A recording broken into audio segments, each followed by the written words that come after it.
É sobre este assunto que continuamos a falar, agora com o Presidente da Ordem dos Economistas do Norte, Carlos Brito. Olá, professor, muito bom dia e bem-vindo. De facto, a pergunta que lhe faço é se era mesmo inevitável que esta subida fosse desta dimensão, até comparável com o início de um conflito como o da Ucrânia, aqui bem às portas da Europa. Bom dia, eu começo por saudar os nossos telespectadores e é sempre um gosto estar aqui na RTP.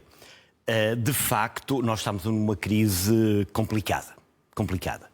Desde logo há o choque energético, que acabámos de falar. Isso vai provocar uma pressão inflacionista.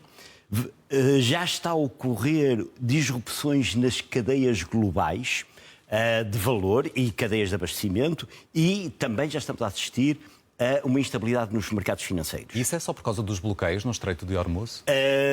Em grande parte mas também é provocado, há efeitos indiretos provocados pela própria incerteza. Estão reunidas as condições para aquilo que pode ser o pior pesadelo de qualquer economista, que é uma situação de estagflação. Estagflação significa estagnação económica acompanhada de um processo de inflação. E na prática, para a carteira dos portugueses, o que é que isso significa? Deixe-me só dizer o seguinte, a última vez que houve, de facto, uma situação destas foi no final nos anos 70, com o choque petrolífero e com a guerra do Yom Kippur, e, aliás, afetou imenso as economias. O que é que isso significa na carteira, no bolso dos portugueses? Desde já aquilo que foi aqui referido. Na segunda-feira já vamos ter combustíveis mais caros. 25 cêntimos um litro 25 cêntimos no gasóleo, a gasolina é natural que suba menos e o gás também vai subir. O preço do gás, como foi referido, já subiu cerca de 60% desde o início da guerra, ou seja, basicamente há uma semana. Portanto, a partir daí o que é que vamos ter? Um efeito multiplicador, ou seja, todos os produtos que vão depender nomeadamente dos transportes vão subir. Os preços nos supermercados vão aumentar. O grande efeito depende de uma coisa, da duração da guerra. Todos nós estávamos com uma expectativa de que isto poderia durar 4 meses.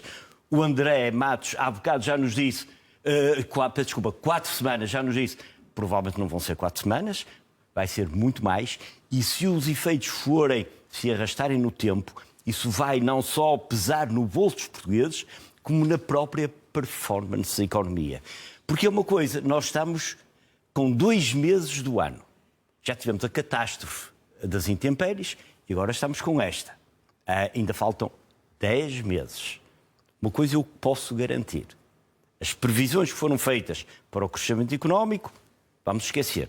Os 2% nunca vão ocorrer. E o equilíbrio das contas também vai desaparecer. Vamos voltar ao déficit? Não tenho dúvidas que sim. Não tenho dúvidas que sim. Até porque os 10 meses que faltam, as perspectivas não são boas. Mesmo com um verão de turistas?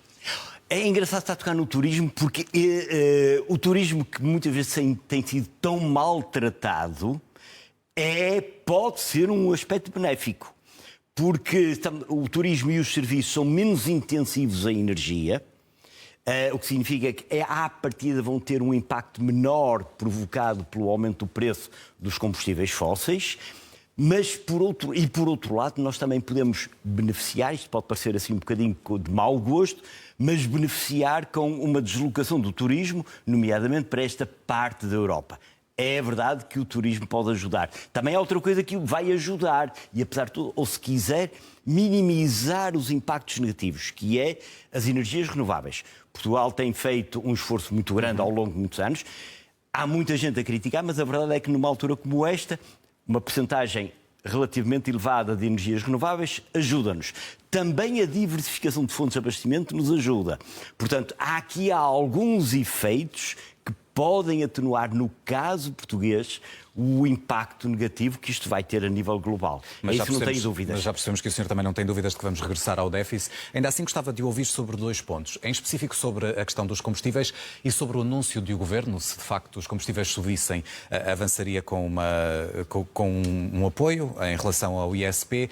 Mas, por outro lado, tem razão a ANAREC quando diz que este apoio é insuficiente e que seria necessária uma medida extraordinária? Ora bem, eu acho que todos têm razão. A ANAREC tem, claro, vai ser preciso mais apoio. O crescimento vai ser muito, muito significativo. há pouco estava a referir se íamos chegar aos 2 euros. Não tenho dúvidas de que sim. Em muitas bombas de combustível, o preço do gasóleo está na casa de 1,7, 1,75, com 25 cêntimos em cima, já estamos nos 2 euros no gasóleo, para não falar na gasolina. Não tenho dúvidas de que sim. Seria necessário? Sim, claro. O governo tem dinheiro? Não tem. Ou melhor, quanto mais apoio der, mais significa que vai haver déficit no final do ano. E alguém vai dizer, mas o déficit a mim não me preocupa. O déficit preocupa sempre no seguinte, é uma dívida que nós estamos a deixar àqueles que vêm a seguir. A nós, ainda esperamos gastar mais uns anos, e aos nossos filhos. É só isso. Portanto, e o papel do governo nesta altura é tentar equilibrar essas contas, é tudo isso. Não tenho dúvidas já agora que se eu fosse oposição, também diria, é precisar mais apoio. Muito bem. Claro. Gostava ainda de ouvir sobre o retrato dos supermercados. Vimos, por exemplo, durante a guerra na Ucrânia, que houve preços que subiram e que não pararam. De resto, o preço do cabaz alimentar tem subido sempre. E fazemos essa comparação, por exemplo, quando é Natal.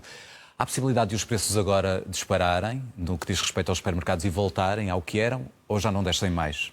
Geralmente, quando os preços sobem, depois dificilmente voltam ao patamar inicial. A questão é essa. Voltarão? Não, não voltam. Não voltam. Mais vale criarmos expectativas de que isto pode vir a ser complicado.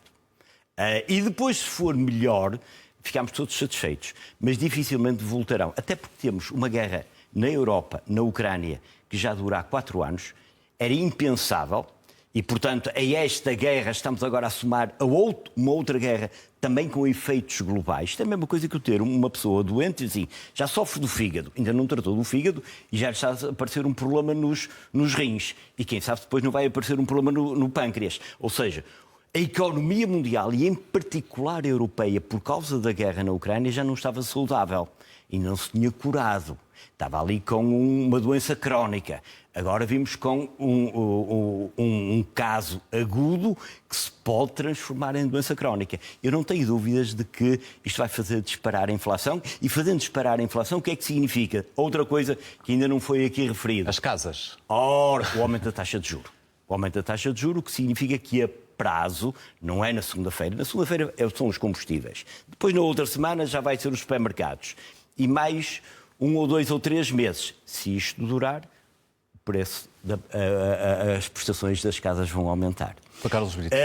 O que significa 2 coisas. Ou até tem um efeito a prazo. Redução do crescimento económico, mais desemprego e, portanto, as nuvens estão cá. Esperemos que eu seja convidado aqui por uns meses e o senhor me diga, olha, foi pessimista. Mas, enfim, nesta altura acho que temos que ser realistas. Vamos continuar a contar com as suas análises. Professor Carlos Brito, muito obrigado e um ótimo fim de semana. Muito obrigado.